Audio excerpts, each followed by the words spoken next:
What's up, guys? It's Michael and Scott from FudgeMuppet, and today we're discussing co-op in Elder Scrolls 6. Woo! That's pretty shit. But that was like horrible. Wait, what did psych. I'm not feeling it. Are you feeling it? Alright, co-op. Many people asked about co-op, so we made but the seriously, we had like Yeah. a lot of comments asking about co-op within the next game. And we thought we'd make a little compilation of thoughts in a video. Yeah. So, gets rid of immersion. Sorry, I was going to cut the cheese right there. That's it. It destroys you don't get that single player experience. Yeah, it's all about immersing the single player. I like this. The one player. You walk out of the cave for the first time and you see this massive scope of land that you can go to by yourself, and the store. You can do all these things by, like, it's all you become because by yourself you're in your own little world, and everything's blocked out. No real world, and you're just 100% immersed in the story and the gameplay and the world.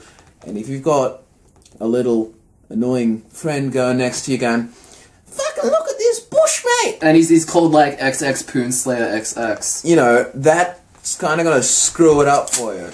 Yeah. But The other thing, you don't need to freaking roll me onto my next point. But, Michael, your turn to speak. Please Some speak. quests are geared towards single player.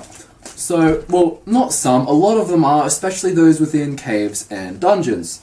So, if you have a single player game, I like this.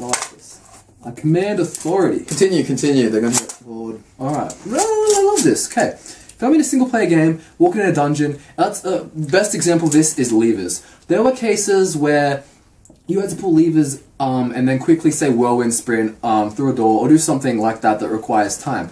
If you have a friend, and there's always a lever to open the door completely on the other side. If you have a friend with you, one of you could just stand at the lever, open the thing, and the friend just walks through, and it's too easy. Do you know what I mean? Puzzle games become destroyed, and puzzle games are often a large part of dungeons. Co-op could also lead to annoying people that join your game and just slaughter all the merchants in Whiterun, for example. Say, just as a hypothetical situation, they just come in, kill all the merchants, kill all the beggars, and then you've got like a town full of 4 essential NPCs. Whoop-de-doo. Yeah, and it's even worse because things like merchants you need, like they're vendors that you sell your stuff to.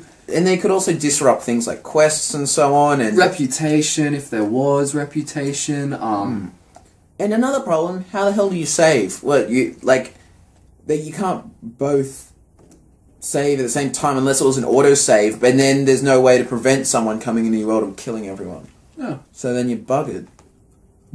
But it's an interesting concept, though, overall. So there are a few restrictions, but it could possibly work with co-op with these restrictions in place. One of the only ways, one way would be to obviously make it unsavable, but as I stroke my beard, I think, it's not as fun. Like, what if you and your friend want to go on some epic journey, and it's really productive, and then you can't save that because it's unsavable.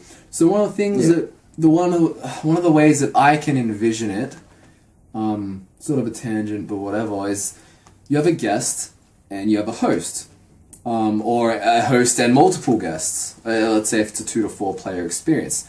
So if I was the host and he was the guest, if he comes into my world, he's entering my territory. He's nerfed. He can't do anything. I am the beta male. He's the beta male. I'm the alpha male.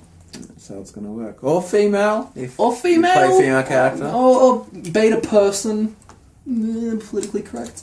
Yeah. So, what would happen is he comes into my world. When I fast travel, he gets teleported with me. He can't start quests. I start quests. I choose the current objective.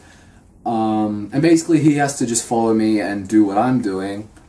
But obviously he can like level his skills and things like that. So it gives you an incentive to play co-op. You still have have fun with your friends, or a random, and you still get to level up your skills and find items. which it sort of becomes a problem if people steal your loot, but I guess that's bad luck. Yeah. So they wouldn't be able to kill people as well. So if you're a guest, the only thing that you can kill is an enemy, like someone who's hostile towards the host. So if there's red dots towards me, Scott can kill them, but he can't just walk up to, I don't know, a beggar and put a hole in his head.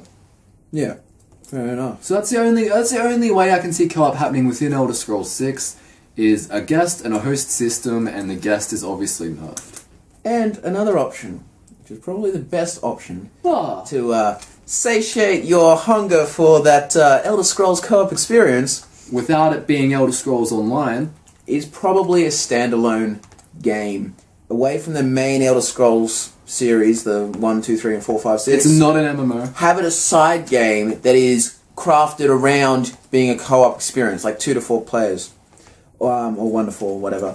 So that it's about, see how Borderlands 2 worked with the 4 characters. You got it was good. There were the story was really good. All the characters you interacted with were really good, and they didn't really refer to you as the character too much. They just called you Vault Hunter or whatever. And they could easily do something like that with Elder Scrolls and open world, of course. it's an open world game. Yeah, You just said it before. Yeah. I had 3 ends. I cut in. Well, yeah. So it's co-op in an open, diverse world.